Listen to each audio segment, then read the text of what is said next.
But Bruno, the most honorable man in the business, I don't know if I told it on this air. I told it in my book. People have asked me about it. We agreed to an episode of Timeline where he was going to cover the 60s because I knew he was getting the call. I got the tip that Hunter was going to Pittsburgh to talk to him.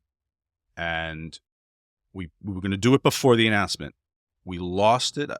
There was a booking problem. Then the announcement happens. He's going to do the show. And they, of course, want to look at all his bookings and have him not do them. But he told them when he was in Connecticut, he said, I got to do the show for these guys in New Jersey. We were supposed to do it, and he called me and he said, Sean, I want to tell you the price I told them because they would have tried to buy me out. So if they ask you, this is what I told them you're paying me. He was smart enough to know when they said to him, well, what's this video in New Jersey you're doing? He's like, I shook this guy's hand because we couldn't do it the day we were supposed to. I have to do it for them. They were like, well, how much is it? He knew to say a high number because they wouldn't match it. And he did my fucking show. Told them. And he still looks good to this day. I always say that every time you bring him up, and then people will always make a thing going, he passed. So I love to. I say that anytime somebody brings up Bruno, I say he still looks great. He was in such shape. Every time I saw him right to the end, he probably looks better now than me. Oh, yeah. Bruno was a different cat. It was a different time. And Honky Tonk Man is in 2019.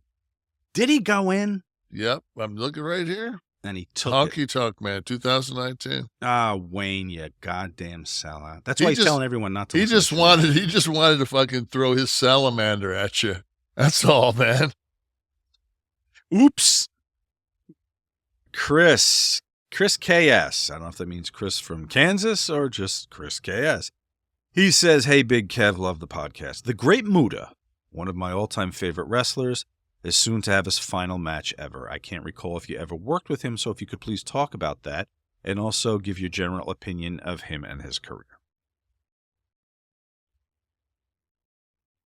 Well, Muta was part of the NWO, so I think that maybe we've had some time. Yeah, I worked with Muta in and out my whole career.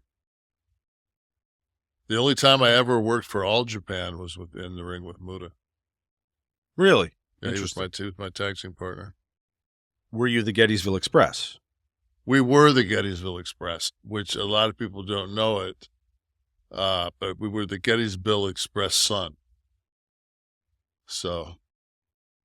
Express Sun. Express Sun. There's a t-shirt idea. If we can get a little animated Kev and Muta.